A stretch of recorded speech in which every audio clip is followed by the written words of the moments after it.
Are we good with the group? Yeah.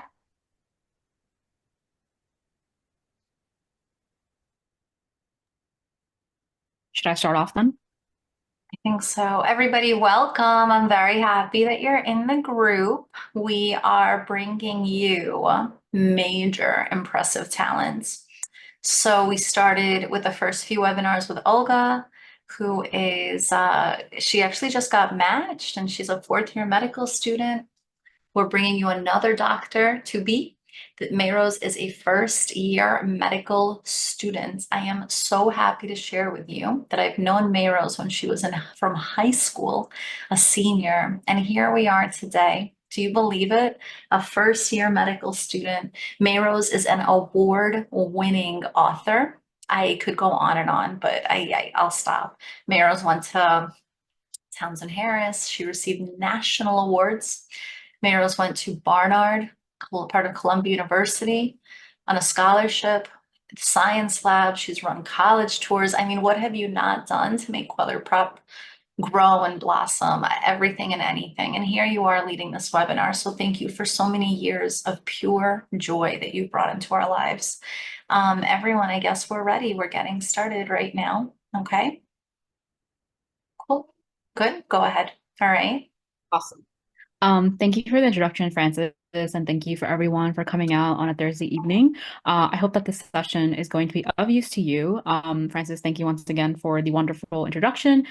I know someone in the chat mentioned that I'm their tutor, or I Oh, was their tutor at a certain point. that's so But nice. for those of you that don't know, I guess I'll give a little introduction about myself before we proceed. So as Queller mentioned, my name is Mayrose. I went to Townsend Harris High School, and later on went to Barnard College. I knew I was always interested in medicine, but I'm really glad that I went to both Townsend and Barnard because I think both of them provided me with a really well-rounded liberal arts education that I've really been able to leverage in all of my pre-medical or current medically related activities. After Barnard, I researched for 2 years in a computational microbiology lab, which was actually still housed within Barnard. And through that opportunity, I was able to really get involved hands-on with research regarding antibiotic resistance and also get involved in publishing scientific literature. And currently, I'm a first year medical student at Cornell, as Francis mentioned. It's now my second semester in the preclinical studies. So that's a little short introduction about me. And the purpose of today's session is how to talk about creating a college list. And I think this topic is really important because there are many misconceptions or stereotypes about what schools should be part of your college list and what schools shouldn't. And I think that this is really an individualized process that is extremely important to be honest with yourself in and also strategic. I've seen a lot of really academically excellent students have disappointing college application cycles because their school lists were not well thought out. On the flip side, I've seen a lot of success from students. I've seen a lot of success with students' college application cycles because they really thought about their school list and they really made sure that they were a good fit for those schools. And I think this process is not only important when deciding colleges, but if any of you are interested in going to medical school or law school or any type of graduate school, you will once again have to make these considerations. So I think it's really important to get a foundation of just the way to think when approaching a school list. So just to make sure that we're on the same page, I created a quick presentation so that there's something for all of you to refer to while I speak. So already, as I mentioned, the purpose of today is to create a school list. Francis already gave an introduction and I did as well, so I'm not going to belabor this point too much. So let's talk about priorities. And I think this is one of the most important things when making a school list. So many times I see students, or parents of students just kind of name dropping certain colleges, like, oh, let's apply to Harvard, and let's apply to Stanford, and let's apply to Brown University, et cetera, et cetera, et cetera. And those are all amazing schools. There's no doubt about that. However, you really have to consider, would I or would my child be happy across the country in California. So I'm speaking on behalf of a New York State resident who was born and raised in New York. And again, my main priority when creating a school list was geography. Where do I want to be for the next 4 years of my life? Will I be happy living in a suburban environment versus an urban one or a rural one? Um, do I feel like I need access to public transportation, or do I want to be more independent and perhaps invest in buying a car? These are all the considerations that I feel that students at the high school stage don't take quite seriously, and it has huge ramifications for when you are actually living your life at college. So, for example, I just bullet listed a few, categories to think about and ways to prioritize your school list and just really learn about what's important to you. I think this really is the first step before even thinking of specific schools. As an example, for myself, I knew that I wanted to stay close to home. And so the bulk of my school list was of schools that were in New York. That was something that was important to me. On the other hand, I know that some students, want to be a little bit more independent or want to go away from home. And that's also important to consider. Um, Not considering these things often leads to a circumstance where a student is far away from home and they realize that they're not happy with that living situation. That's happened to people I know. For example, my sister actually, she thought that she wanted to live away from home. And she attended Binghamton and wasn't really happy with the school environment there, the school life, the academics, the geography, just the lifestyle there. And she was very lucky. She worked really hard to transfer back closer to home, and she had a great time in Stony Brook. And now she's becoming a physician assistant at the University of Pittsburgh. So basically, what I'm trying to say is that proximity or distance from home, and not only from home, but from things like airports, buses, trains, these are really important things to consider because you will be living 4 years of your life at this institution. And you will not only be in, the college environment, you're going to have to buy groceries, or you're going to have to perhaps find a part-time job nearby, etc. There's so many considerations, and college should really be considered I think, very practically. And the location really matters as well. So for example, for myself, I I ideally knew that I wanted to be in New York City, and I knew that that may mean I may not have the traditional campus experience in the sense that there's a huge campus, and everything regarding social life is centered on campus.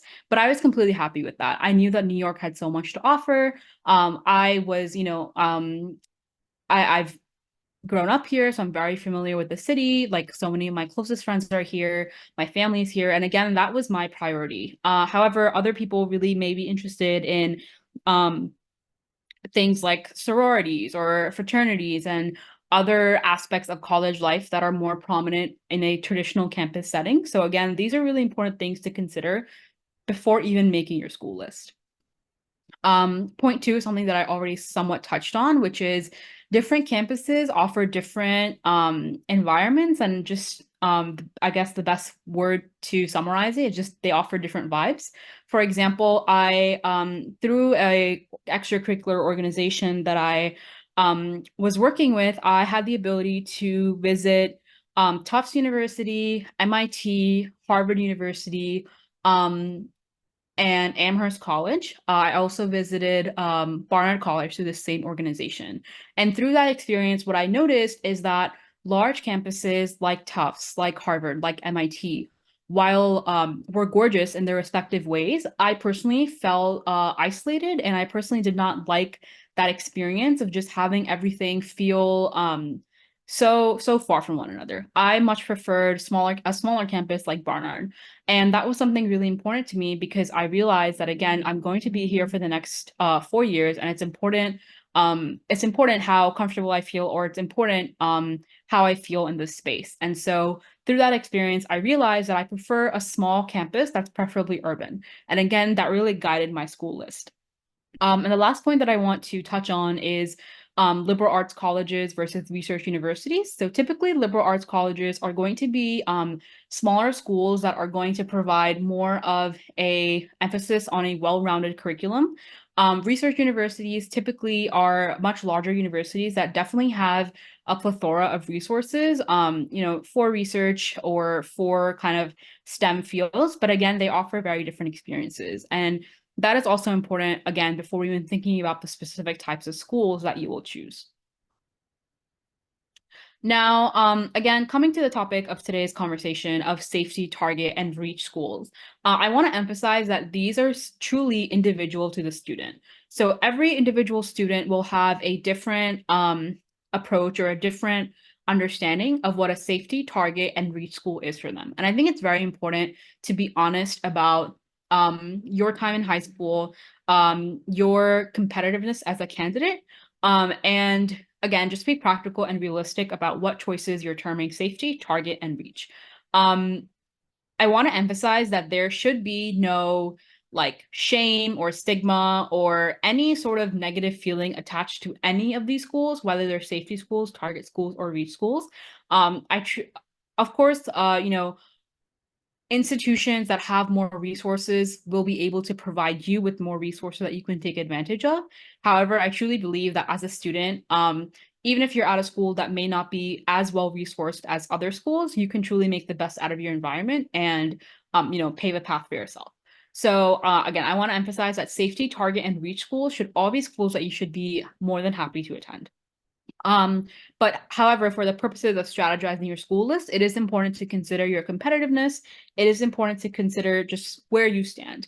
And there are a few ways that you can do this. And I think it's important to know how to do this properly, especially in an era where schools are heading towards being test optional and there are multiple tests that you can take to demonstrate your competitiveness.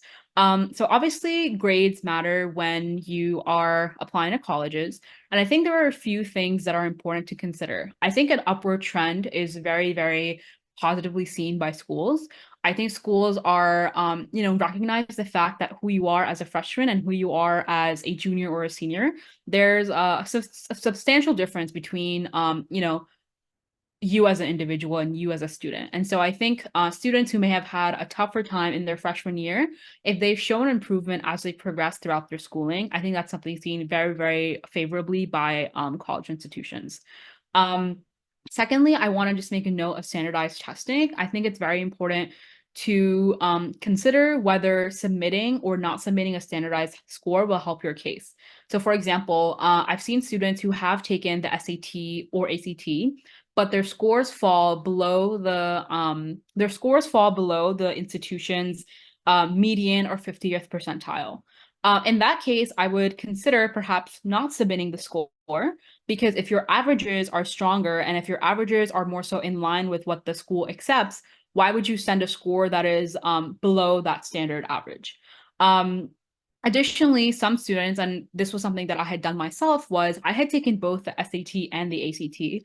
And for certain schools, it turned out that my ACT score was a lot higher in terms of was a lot more competitive for the actual school. So for example, if my ACT score was in, the 75th percentile of accepted students and my SAT score was in the 50th, obviously my ACT score makes me look more competitive, so I would only submit that. So these are just things to consider. I've seen a lot of students, sometimes they feel, I took the test, so I might as well submit it. There are a few nuances, and so I would encourage you to look at the specific schools you're applying to and see if the score is helping you or hurting you.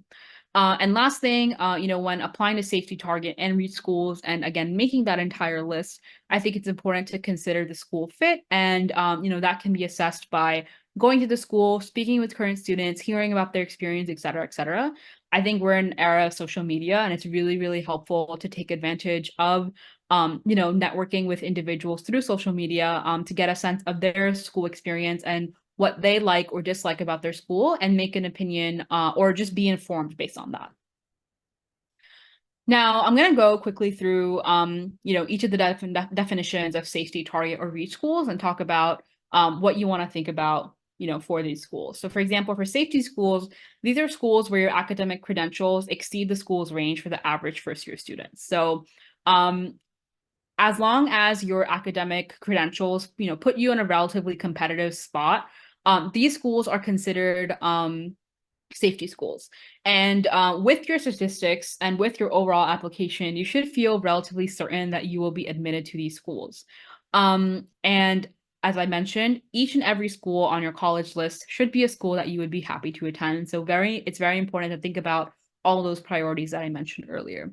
And again, from a New York or a city or New York State perspective, a lot of our safety schools are going to be from the CUNY or SUNY system. A note that I wanted to make is that the Macaulay Honors Program is within the CUNY system, and that is something that I would not that program is something that I would not consider a safety program because it's historically been increasing in competitiveness. However, once again, through the Macaulay Honor System, regardless of whether you are accepted into that, you are still eligible to gain admission into the other CUNY or SUNY, the CUNY regular programs. So again, it's important to make sure that specific programs, you're aware of their specific levels of competitiveness. I also wanted to add that there are schools where your stats may align well, but they may be competitive for other reasons. So for example, I recall quite vividly that during my senior year of high school, there were many people who, despite very strong credentials, um, were not admitted into NYU. And their understanding was that NYU for them is a safety school because once again, their academic credentials were very well in line or above the. However, taking a look at NYU, how many people just simply apply to that school? I believe in my time when I had gone to their information session, I think NYU said that around 60,000 students, not only from the United States, but this is also including students from around the world, apply to NYU. So considering that, NYU may not be a safety school just because of the fact that they have to look at an enormous number of applications. So again, these are all the various considerations that it's important to consider when you are applying to safety schools. Now, target schools are defined as schools where academic credentials are more or less aligned with the average for the most recently accepted class. And once again, these schools should also be schools that you would be happy to attend. Like I mentioned earlier, the definition of safety, target, and reach is really going to vary based on every individual student. But as long as you are considering your application honestly and you are evaluating your competitiveness honestly, you should be able to gauge which school is a safety target or reach. And sorry, not target schools, but reach schools are schools that are defined as schools that have a low rate of admissions. And with that, they have high academic ranges and requirements. And these are schools that I would say typically have an acceptance rate of around 30% or less. Once again, these should be schools that you will be happy to attend. So for example, I mentioned earlier that the environment of Harvard or MIT, was an environment that I didn't necessarily like during my college visit. So I did not apply to these schools. I strongly recommend against students applying to reach schools simply because they are reach schools. I think it's really important to consider all the aspects that go into your college application. You have to write supplements for each of these schools. And if you aren't really that interested, or if you are just applying for the sake of applying, that really will show in the supplemental stage and ultimately weaken your application. So once again, all of these schools should be schools that you're genuinely interested in and would be happy to attend. Typically, we think of the reach schools, as part of the Ivy Leagues. So this includes Brown, Columbia, Cornell, Dartmouth, Harvard, UPenn, Princeton, and Yale. I also want to emphasize that there are a lot of liberal arts schools that may not be that, I guess, well known, but again, historically are extremely competitive because they offer, again, so much within a much smaller environment. So that includes Barnard, that includes Amherst, Williams College, Swarthmore, Wesleyan University. These are schools that are very, very competitive. I think I definitely have heard that Barnard College's acceptance rates is now in the single digits. So that just goes to show you that there are a variety of reach schools that are not just Ivy Leagues. So it's very important, once again, to consider what you're interested in, what kind of a school environment you're looking for, and where ultimately you will thrive as a student. Because you will not thrive in an environment where you are not happy. This is just a small plug for women's colleges. I had an amazing experience at Barnard, and there are also a variety of other women's colleges that offer a small liberal arts environment that I think is really helpful for students interested. Each of these schools have, unique things to offer, and for those of you interested, you can definitely look more into this. So in summary, basically what I wanted to convey to everyone here today is that when making a school list, it's first important to understand and determine what your priorities are. I truly do think geography should be considered very significantly. I think that's the easiest way to really narrow down your school list. I think it's important to create a school list that has safety schools, target schools, and reach schools. And I think ideally you want at least 4 to 5 schools per category. You want to apply broadly. So regardless of how confident you are in your application, do not only apply to target or reach schools. Again, I think the example of NYU should really highlight how competitive and also how just random this process can be, right? Amongst 60,000 students, I would say it's quite hard to really distinguish yourself. That's just the nature of life. So again, I think it's very important not to tie your heart too closely to any one institution, and therefore apply broadly. Going off of that, I think it's important to put faith in the process, not in the outcome. This was something that a student had mentioned to me. Like, this was a quote that I kind of have taken from someone that I've spoken with recently, that you really want to put your best foot forward when you're crafting your application, when you're preparing for these standardized tests, or when you're going throughout your life in high school. But ultimately, there are so many external factors that you can't control, like the fact that around 60,000, if not more, people apply to NYU. So, it's important to not take things too personally when decisions come out, and just, again, put your best foot forward, but recognize that this is a competitive process and there are many inequities embedded within it. But again, we can only do our best. So that goes to show that, put your faith in the process, but not in the outcome. I already mentioned this, but it's very important that each school that you apply to, you should make sure that you're going to be happy there. And obviously you can't determine that until you actually become a student there, but you can maximize the chances of you being happy at an institution if your priorities are checked, right? So again, if I know that I would not be happy, outside of the tri-state area, then there's no point in me applying there. Even if I'm going to an amazing institution, if I'm not happy due to other reasons, that will ultimately impact my academics. So just, again, determine your priorities and stick to them. There is, of course, the option of transferring if a student does not feel satisfied or happy with their with where they're going or where they choose to go. I mentioned the example of my sister. She was not happy at Binghamton, did not feel academically stimulated by the environment, went to Stony Brook, did well for herself, and now, will soon be a practicing PA in like less than a year. So there always is that option of transferring, and students do it. And lastly, like, I wanted to mention that once again, I understand that this process comes with stress. This process comes with a lot of anxiety, a lot of financial implications, etc. And each and every school does have unique opportunities that I do think every student should be keen on leveraging. Once again, like, don't tie yourself to a name or don't tie yourself to a specific institution. Really try to keep an open mind as much as possible. And actually, there was one thing that I wanted to note with respect to reach schools that I didn't mention earlier. A lot of people, primarily also, especially people from or especially students who come from low-income backgrounds, are worried about the price tag associated with reach schools and hesitate applying due to that. However, oftentimes reach schools are schools that are very well established and doing quite well for themselves and have significant amounts of what are called endowments, or significant amounts of financial aid that they can give students. So for example, in the case of myself, I think the sticker tag of when I was attending Barnard was around $70,000. But again, Barnard was such a well-established institution with the ability to offer me 100% need-based aid. So based on their determination, all of the aid that I needed to attend the institution, I was provided.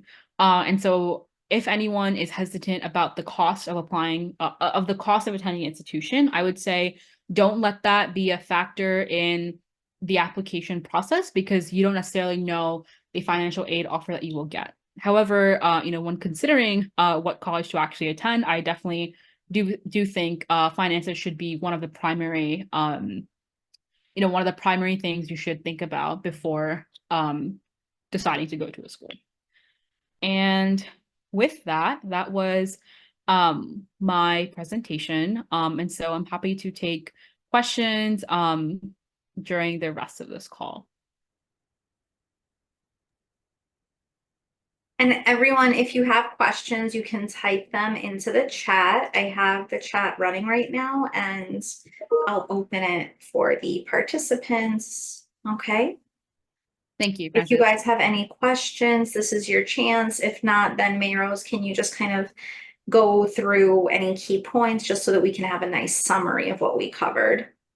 Yeah, so I did get a question. I just want to make sure that I addressed that. So someone asked, how do you qualify for financial aid for schools? And that process is unique to every institution.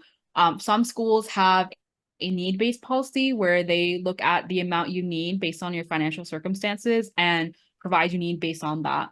Other schools may have a combination of academic scholarships based on your previous academic performance and a combination of need-based aid. So it is specific to every school, but generally you do have to fill out the FAFSA or the federal aid form to get financial aid. Some schools also require you to fill out what's called a CSS profile. That is a more detailed and technical form that requires you to provide an additional set of information regarding your finances and your parents' finances. And other schools also require filling out, or New York schools would require filling out the TAP application, which is also federal aid or state aid for attending these schools. So that information is, I would say, pretty well conveyed once the acceptance process happens, because all these schools would inform you on how to get aid so that you can make your decision. Someone else also asked about getting guidance on completing the TAP application. I would say the best place to find that is on the TAP application website. Does anyone have any other questions? This is your chance to ask any questions that you have. Please do. If not, then Mayrose, just speak from the heart so that we can close up. Okay. Anybody ask questions? Do you guys, if you don't have questions, can you suggest like any webinar topics that you want? Just because we together, Mayrose and I are thinking of ideas, and I just want to know, like, what do you want to learn about? I mean, this is your chance. We can talk about so many different topics. So please type questions or anything that you'd like on a webinar. We can do that as well. Yeah, I can also try quickly addressing like some of these questions here. So someone asked about how to find internships, and I will say that that process really depends on the institution that you go to. So a lot of institutions will have kind of embedded internship programs for the summer, or will have partnerships or collaborations with other institutions that are nearby. So for example, at Barnard, they had what is called the Summer Research Institute. So that was an internship that allowed you to get 8 to 10 weeks of full-time research experience in a Barnard College or Columbia University, or actually any lab university, any lab in any of the nearby institutions. I know students who interned or researched at New York Presbyterian Hospital. I know students who actually at the college level were able to research at Cornell, Weill Cornell Medical College. And that was an internship program very well established through Barnard, and they gave you funding for research, regardless of whether you were conducting research at Barnard or Columbia, or regardless of whether you were doing research at another institution. So I think a lot of schools have direct sort of internships embedded within the curriculum, and definitely will have also like partnerships or collaborations with other institutions nearby. Once you get to college, there's also a very strong emphasis on internships through things like clubs. So for example, Different clubs will introduce you to different internship opportunities that they're aware of. Different clubs allow you to do internships through the club itself. So once you really get into the college environment, I think the options are there. You just have to figure out again, like prioritize what kind of option are you looking for and what are you looking to get out of the internship. Someone asked what credentials are important for Ivy League schools.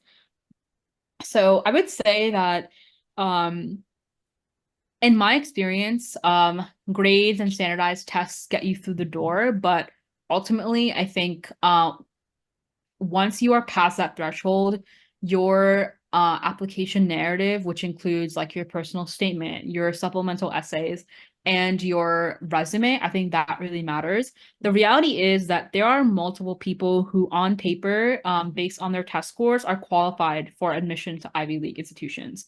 There are way more people who have, the 95th percentile of grades and the 95th percentile of test scores than Ivy League schools actually admit. So again, grades and test scores will get you through the door, but I think crafting an application that is all encompassing and strong in all realms is really important.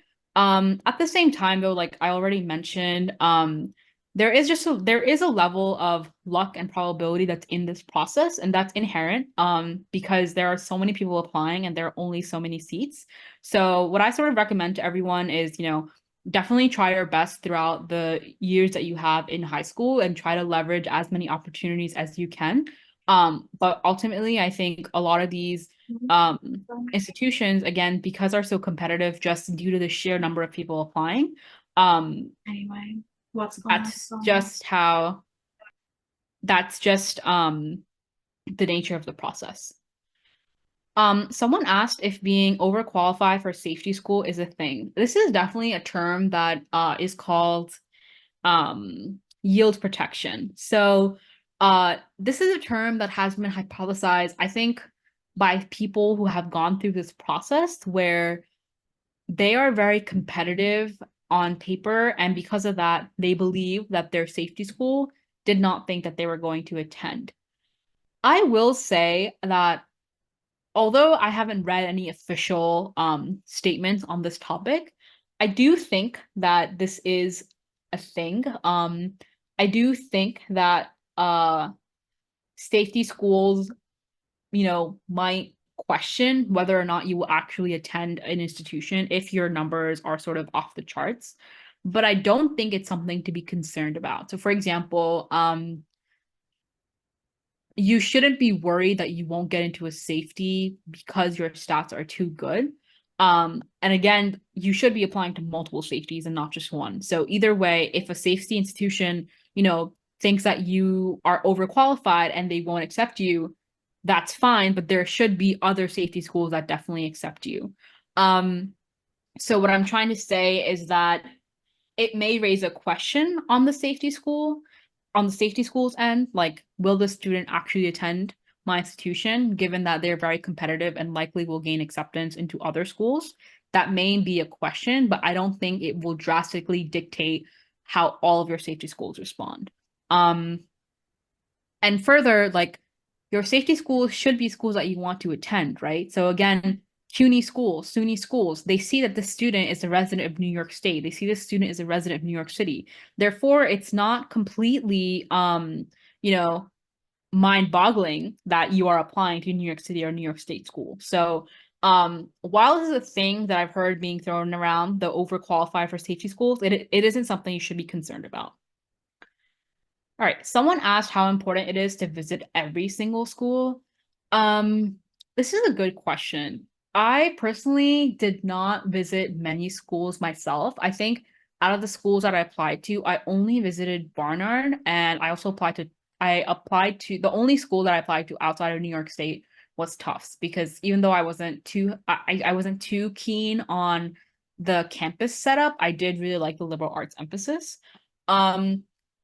I think that it might be impractical to go to every single safety or target school, but I think it's important to at least go to one or two different types of schools to get a sense of what you are happy with. So, for example, immediately once I went to Barnard College, I knew that that was the environment I liked. Um, and because of that, actually, I did not apply to Columbia because I knew that I wanted an environment like Barnard. So going to one institution like Barnard, visiting that, shed light on other institutions that I would want to apply to that are similar, or other institutions that I do not want to apply to because they're drastically different. Um, and I want to say that and the follow-up question to this was, what if these schools visit my college fair? I honestly don't think that's going to be the best representation of the school, because they're going to be sending a select few representatives to talk about their school. You're not going to be getting a sense of the campus environment. You're not going to be able to interact with students and see how the student body is. So while it's great that you're able to get information online or through a college fair, I really would suggest to try to at least go to one or two schools so you can get a sense of what is your fit and what is not your fit. Someone asked if extracurricular environment activities are important for Ivy League schools, and yes, without a doubt, extracurricular activities, like I mentioned earlier, are what are going to distinguish you on paper.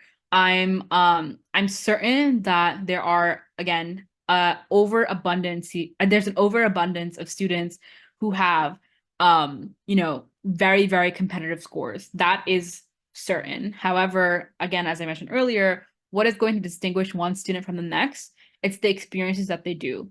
And in fact, it's not just the experiences that they do, it's the way that they communicate those experiences. So that's where writing and communication is very, very important. If you do something that is outstanding, but you're not able to communicate that through writing, and you're not able to communicate that, verbally, how will someone ever know the extent of your accomplishment if you cannot communicate it? So like I mentioned earlier, grades and test scores get your foot in the door, but the rest of the application process is largely determined by your writing, your if you interview, your interview, or your personality and how that comes across on paper.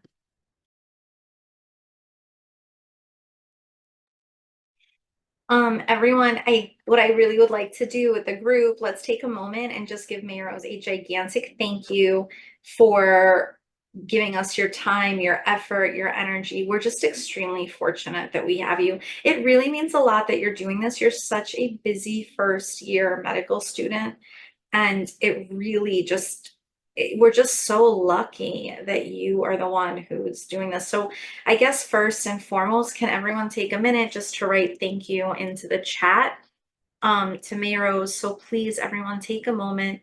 Let's write thank you. This is truly like a very special thing that you're going out of the way to do this. Thank you to those of you who are thanking me, because as you know, with Forest Hills High School, we have quite a long partnership, and it's really one of trust and respect and a lot of consideration. So I do want to say to everyone, thank you so much, because it's really very important that you're vocal and that you're communicating with Forest Hills High School, specifically with Principal Wilbur, the Parents Association. I know that there's quite the WhatsApp group over there. It's really important to speak very positively of your experiences with these webinars, because the only way that we can keep providing them is if you communicate that you find them helpful and useful and obviously an added value. So please make sure that you're being very vocal about the webinars, and that you find them good and that the speakers are good and knowledgeable. So that's a big plus for us. I also want to share, let's take a moment. I really like to just take everyone off mute. Let me do this right now. And we're going to just really say thank you. Give me a minute, because it always takes me like a moment just to figure this out.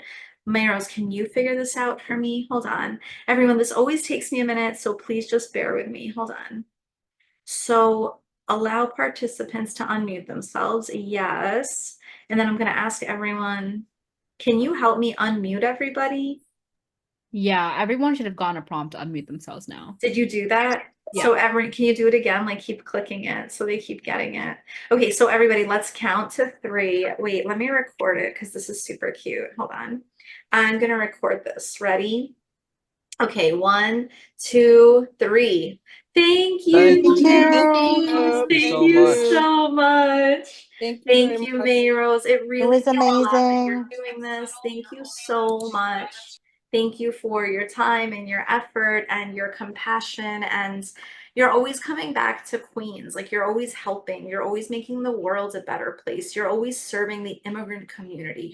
You're just always giving back. It means so much that you're doing this. So thank you, Mayrose. It really is incredible of you that you are such a positive contribution to the world. I also want to take a moment to add that the fast is over. So Mayrose has been fasting the entire day in honor of Ramadan. I just want to share with you that she did not eat all day, and here she is running a webinar. So I want to give you a triple A plus because you were just going out of your day. And if I'm correct, because my babysitter is also fasting, the fast ended 15 minutes ago. So you are literally working on no food fuel. So I'm so grateful for you and for doing this. So it really means a lot. You're just always going out of your way. Thank you. Thank you for the comments. Thank you to everything that you're doing. All right. It means a lot. And just know you are so appreciated. Okay. Thank you, everyone. Have a good evening. Bye. Bye, everybody. Bye bye. Bye, everyone. Okay. I'm closing. Bye. Bye, guys.